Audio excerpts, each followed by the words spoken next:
और इस वक्त हमारे साथ बेहद खास मेहमान आज इस चर्चा में शामिल होने के लिए जुड़ गए हैं। हमारे साथ हैं solar energy society of India के प्रेसिडेंट प्रफुल्ल पाठक सर। पाठक सर, बहुत बहुत स्वागत है आपका हमारे शो पर।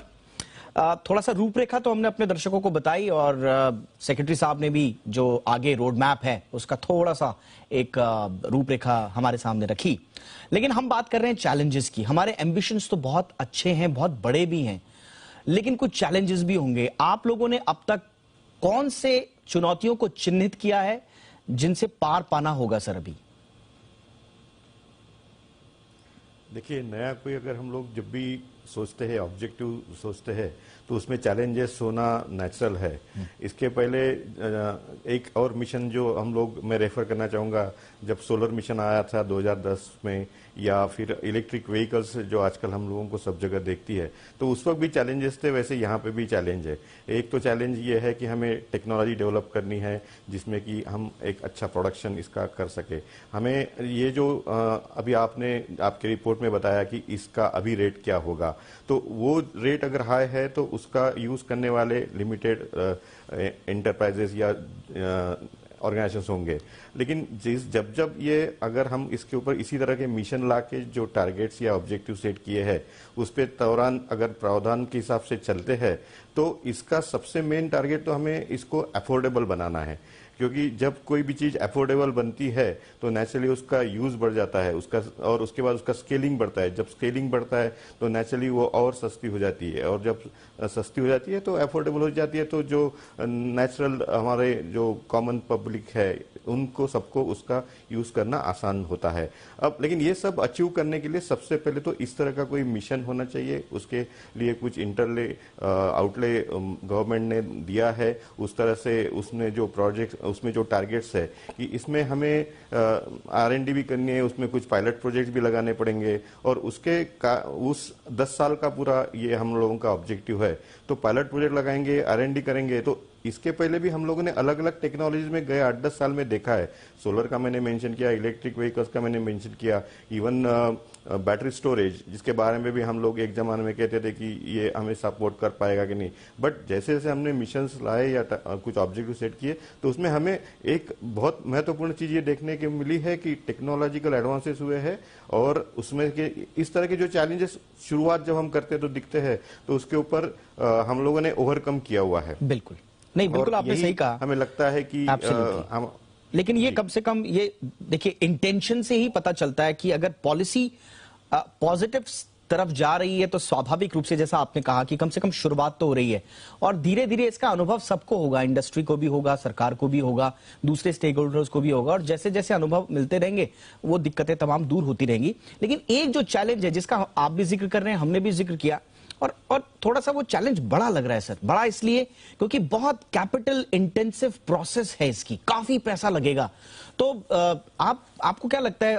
आज तो जब भल्ला साहब को हम इंटरव्यू सुन रहे थे, वो कह रहे थे कि बहुत सारी कंपनीज इंटरेस्टेड हैं।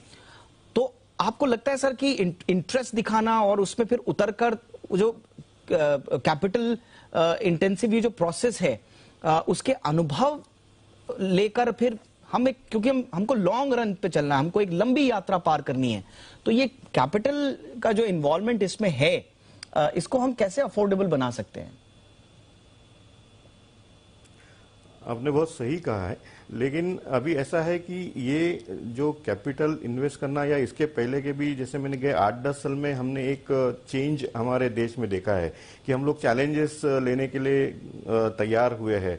गवर्नमेंट के इनिशिएशन के बाद हमने देखा है कि इंडस्ट्री ने उसको बहुत अच्छे से सपोर्ट किया हुआ है। रादर इंडस्ट्री भी काफी कोहेसिव, और जो टारगेट सेट होते हैं, जो मिशन आते हैं, उसमें उनका पार्टिसिपेशन, इवन हमारा तो मानना है कि जो हमें अभी लग रहा है 20-25, कहीं हो सकता है उससे ज्यादा भी इंडस्ट्रीज इसमें इन्वॉल्व हो जाएगी। इवन बाहर देशों से भी कुछ इंडस्ट्रीज इन्वॉल्व हो सकती है। और हम लोगों को, वी आर श्योर कि इसमें जो ऑब्जेक्टिव्स लेके हम चल रहे हैं वो ये भी हो सकता है कि हमने जो ऑब्जेक्टिव्स 2030 में सेट किए हैं उसके पहले ही हम उसको अचीव कर सकते हैं। ऐसे भी हमारा पुराना जो एक्सपीरियंस है गए 8-10 साल का कि हमने जो भी ऐसे कुछ ऑब्जेक्टिव सेट किए उसमें इंडस्ट्री ने बहुत अच्छे से पार्टिसिपेट किया हुआ है और इंडस्ट्री भी अभी कॉन्फिडेंट है कि अगर कुछ मिशन गवर्नमेंट लाती है तो उसमें अगर पार्टिसिपेट करते हैं तो उनको उससे डेफिनेटली कुछ नया दौर। और एक अच्छा, बिल्कुल सर आपने सही कहा, एक अच्छी बात जो हमने देखी कि इसमें हम न सिर्फ प्रोडक्शन पर फोकस कर रहे हैं बल्कि सरकार ने इसके एक्सपोर्ट की भी तैयारी कर दी है। अभी बीते दिन हमने सुना था सरकार की तरफ से जो पोर्ट्स के आसपास जो बंकर्स बनने चाहिए उनके लिए सरकार ने एक तरह से एक क्लियर नीति लाने की कोशिश की है। तो कुल मिला के मैन्युफैक्चरिंग, ट्रांसपोर्टेशन, स्टोरेज एक बड़ा चैलेंज होता है, तो स्टोरेज पे भी और फिर इसका डिस्ट्रीब्यूशन जो होगा ग्रीन हाइड्रोजन सेक्टर में उसके लिए हमारे पास रोड मैप है। लेकिन इसके इतर सर एक आम आदमी के लिए, आम कारोबारी के लिए जब हमने सोलर एनर्जी पे फोकस किया था तो हमने देखा बहुत सारे जो रिलेटेड सेक्टर्स थे वो जुड़ गए, छोटे छोटे कारोबारियों को नौकरी मिली, उद्योग धंधे लगे छोटे छोटे। ग्रीन हाइड्रोजन में आप कैसा स्कोप देख रहे हैं छोटे कारोबारियों के लिए और जो इस सेक्टर में उतरना चाहते हैं? देखिए, अभी आपने जैसा कहा कि ये एक प्रोसेस होता है, जैसे 10 साल का ये हम लोगों ने रोड मैप बना लिया है। इसके पहले भी मैंने जिक्र किया कि इसके पहले भी कुछ सालों में हमने ये देखा है। तो इसमें एक आप चीज की और आपने जिक्र किया कि हम लोग एक पर्टिकुलर प्रोडक्शन अचीव करने वाले हैं। वो प्रोडक्शन अचीव करने के बाद हमारे लिए सबसे बड़ी फायदे की चीज ये होने वाली है कि हम इसको ग्लोबल हब फॉर एक्सपोर्ट, ये भी हमारा टारगेट है कि हम लोग इसको टेक्नोलॉजी डेवलप करना, हमारे टारगेट्स अचीव करना और उसको बना के हम लोग पूरी दुनिया को देना चाहते हैं। तो जो चीज हम इतने पैमाने पे अगर हमारे यहाँ प्रोडक्शन करने वाले हैं तो उसको एक्सपोर्ट करना ये भी एक बहुत बड़ा एडवांटेजेस सिचुएशन हमारे लिए होने वाला है। क्योंकि अभी इसके पहले हम लोगों को हमारा देश जाना जाता था कि हम दूसरों के तरफ से लेने वालों में से हुआ करते थे, बट अभी हम लोग जो सोच रहे हैं वो ये है कि हम ये सब चीजें हमारे यहाँ पे बनाएंगे, इसके लिए मेहनत करेंगे, टारगेट्स रखेंगे, वो अचीव करेंगे और उसमें अफोर्डेबिलिटी लाके, वो अफोर्डेबिलिटी अगर हम लाते हैं तो पूरी दुनिया को दे सकते हैं। और अगर हम दुनिया को दे सकते हैं तो नेचुरली उसमें देश का तो बेनिफिट होगा, लेकिन जब अफोर्डेबिलिटी आ जाएगी तो जो आम आदमी है उसके लिए भी वो उस तरह की एप्लीकेशंस जरूर डेवलप होगी। हम लोगों के यहाँ जो अभी बहुत सारे स्टार्टअप्स गए कुछ सालों में आए हैं, उन्होंने दिखा है कि कितने नए नए तरीके से हम लोग अपने जो आम आदमी है उसके लिए कितने अच्छे संभावित और या जो चीजें हमने कभी सोची नहीं थी उस तरह के ऑप्शंस हमारे पास आए हैं। तो इसमें भी ये एक फ्यूल है, ये फ्यूल हम लोग इसका मेन हमारा डीकार्बोनाइजेशन कम करना ये एक टारगेट है। उसके बाद ये सब हमारे, आपने एक शब्द यूज किया था या जो हम लोग आजकल सुनते हैं, हमें हमारे देश को आत्मनिर्भर, हमारे पास जो रिसोर्सेस है उनको डेवलप करके हम ये बनाने वाले हैं, उसको अफोर्डेबल बनाएंगे तो नेचुरली हम अपने आप उसको यूज कर सकेंगे और उसको एक्सपोर्ट करके भी उसके बहुत सारे फायदे हैं। आज हम लोगों का भी ये एक प्रॉब्लम है कि हम लोगों को भी हमारा जो इंपोर्ट है वो क्रूड ऑयल या फॉसिल फ्यूल बेस्ड है, उसको भी कम करना है। तो ये भी एक अचीवमेंट हमारा इसके कारण होने वाला है। एब्सोल्युटली। और मैं तो देख रहा हूँ, थोड़ी रिसर्च हमने भी की है, इसमें तो बहुत स्कोप है। नए नए स्टार्टअप्स जो हैं वो दुनिया में आए हैं।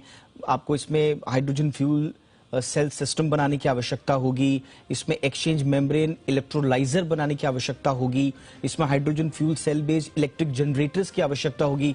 तो कुल मिला के जो टेक्नोलॉजी है उसके साथ जुड़कर आप इस पूरे इकोसिस्टम से जुड़ भी सकते हैं। तो मैं तो उन नए नए उद्यमियों को भी कहूंगा जो स्टार्टअप में आना चाहते हैं, आई एम श्योर ऑलरेडी बहुत सारे लोगों ने काम करना शुरू कर दिया होगा, लेकिन जो लोग अभी सोच रहे हैं, सरकार पूरी तरह से बुलिश है। 2050 तक के हमारे टारगेट पूरी तरह से फिक्स्ड हैं। आप थोड़ा सा रिसर्च कीजिए, देखिए कि कैसे आप इस जर्नी में भागीदार बन सकते हैं और जो ग्रीन एनर्जी का जो हमारा सपना है, डीकार्बनाइजेशन में जो हमारा सपना है, उससे आप अपने लिए अपने कंट्रीब्यूशन देकर अपने लिए सुरक्षित भविष्य भी बना सकते हैं। तो स्कोप बहुत है, उम्मीद करते हैं सब अच्छा होगा। बहुत बहुत शुक्रिया पाठक सर, आपने वक्त निकाला हमारे लिए। Thank you so much. अच्छा जरूर होगा। Yes sir, thank you.